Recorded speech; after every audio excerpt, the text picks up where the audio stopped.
Assalamualaikum warahmatullahi wabarakatuh. Ya, saya sangat gembira sekali dengan aktivitas yang diselenggarakan langsung oleh pengurus Prana Sakti Indonesia,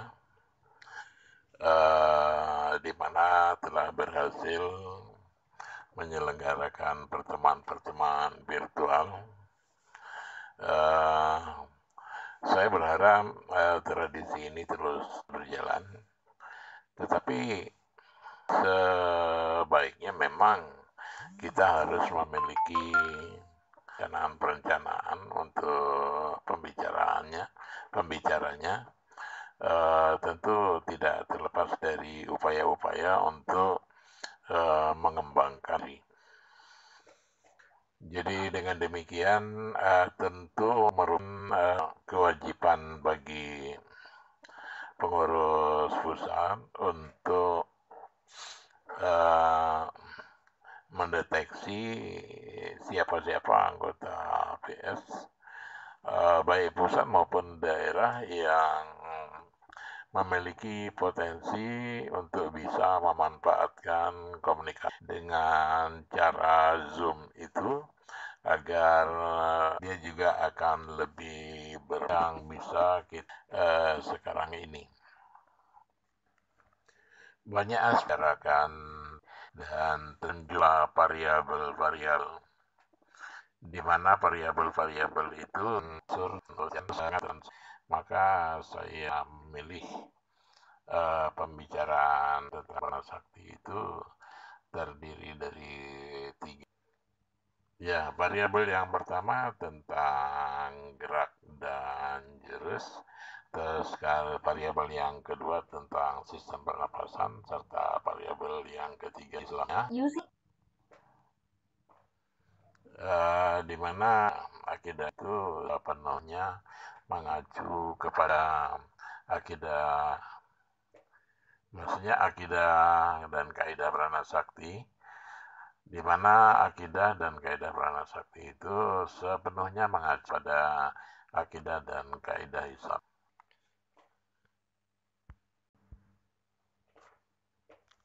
Iya, maksudnya memang begitu.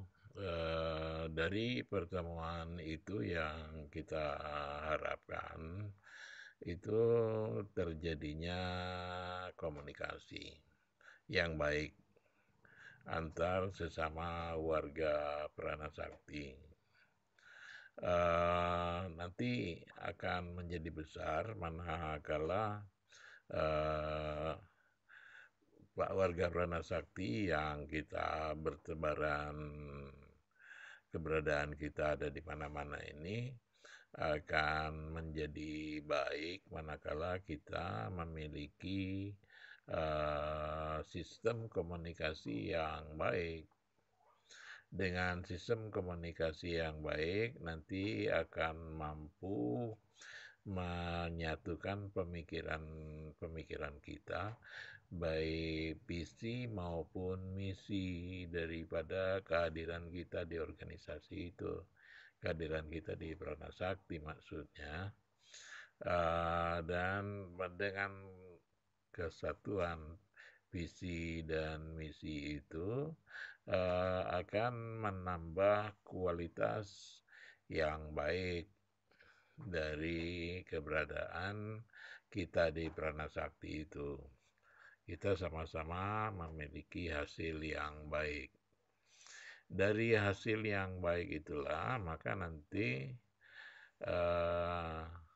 jika mampu dicapai oleh kelompok internal kita, maka kita akan memiliki kemampuan berkomunikasi secara eksternal. Artinya bahwa kebaikan-kebaikan kita itu nanti akan terdengar oleh pihak-pihak di luar kita, dan pihak-pihak di luar kita itu nanti akan merasa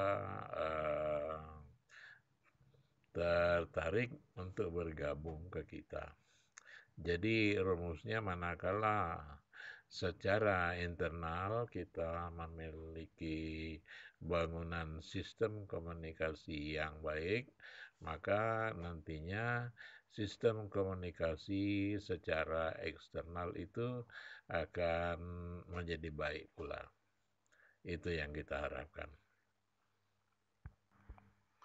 Iya, sangat setuju dengan pertemuan yang tadi malam itu.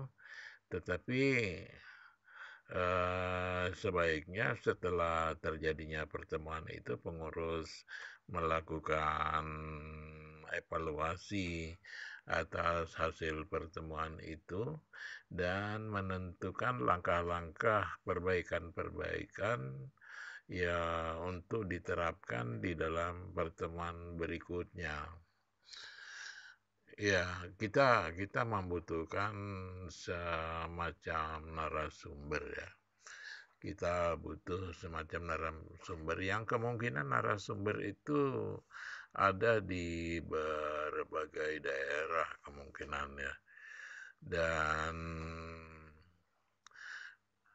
kalaupun narasumber itu nanti selalu secara rutin mengadakan perenungan-perenungan terkait PS itu, maka orang tersebut memiliki pandangan-pandangan yang agak-agak menyeluruh dari PS itu, dan yang bersangkutan manakala memiliki kemampuan komunikasi yang baik dan memiliki alat komunikasi yang baik serta memiliki kesanggupan untuk memanfaatkan alat-alat itu secara baik, maka orang tersebut bisa dijadikan focal point.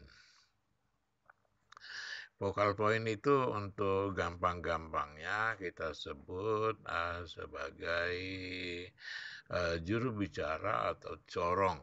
Mungkin corong lah, bukan juru bicara. Jadi dia mempunyai kemampuan untuk berbicara tentang PS. Tentu saja kemampuan bicara didukung oleh kemampuan memanfaatkan alat bicara dan dia harus melaksanakan itu secara rutin. Kalau tidak melaksanakan rutinitas untuk melakukan pengamatan, melakukan komunikasi secara baik dengan memanfaatkan alat komunikasi dan banyak lagi perangkat-perangkat yang lainnya itu, maka kemungkinan dia nanti akan mengalami kesulitan untuk ditunjuk sebagai focal point. Tetapi ya focal point itu jangan dijadikan SK, nggak perlu dijadikan SK. Disebut dia focal point karena memiliki aktivitas untuk berkomunikasi, dia memiliki kemampuan berkomunikasi, dia memiliki kemampuan untuk memanfaatkan alat komunikasi, dan dia memiliki kemampuan juga untuk memformulasikan bahan-bahan komunikasinya itu. Jadi menurut saya focal point itu tidak di-SK-kan, tetapi focal point itu bisa dilatih dan focal point itu bisa dibantu untuk digali kemampuannya. Itu menurut saya. Ya nanti yang menggali itu tentu sebetulnya tugas pengurus bisa menggali informasi yang sebanyak-banyaknya tentang peranan sakti yang meluncur dari mereka yang memiliki potensi untuk menjadi focal point. Informasi-informasi itu memang harus diolah oleh pengurus untuk menjadi satu informasi yang lebih bisa dimanfaatkan. Jadi dengan demikian sebetulnya yang bertugas untuk memfasilitasi dan bertugas untuk menggali itu adalah dari pihak pengurus. Manakala pihak pengurus itu secara aktif bisa memfasilitasi dan bisa ikut menggali dan membantu juga untuk bisa menyebarkan informasi-informasi itu, maka itu merupakan satu kerjasama yang baik. Mungkin di antara mereka yang berpotensi menjadi focal point itu, sebagian besar adalah yang pernah menjadi pengurus-pengurus pusat atau pernah juga aktif walaupun tidak pengurus pusat tetapi aktif di pusat, yang artinya dia pernah berdekatan dengan sumber informasi.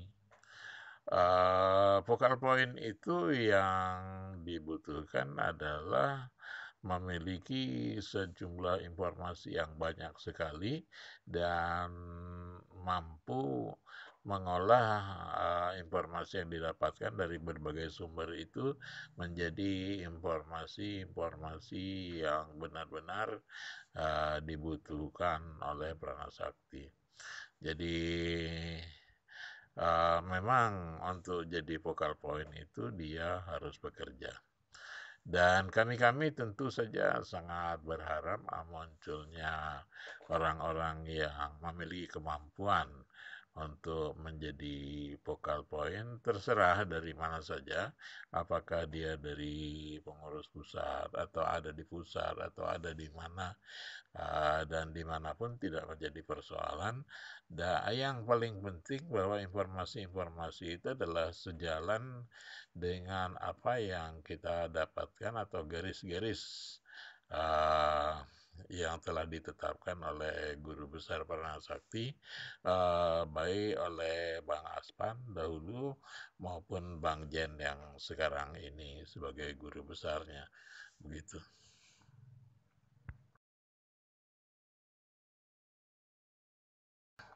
Assalamualaikum warahmatullahi wabarakatuh.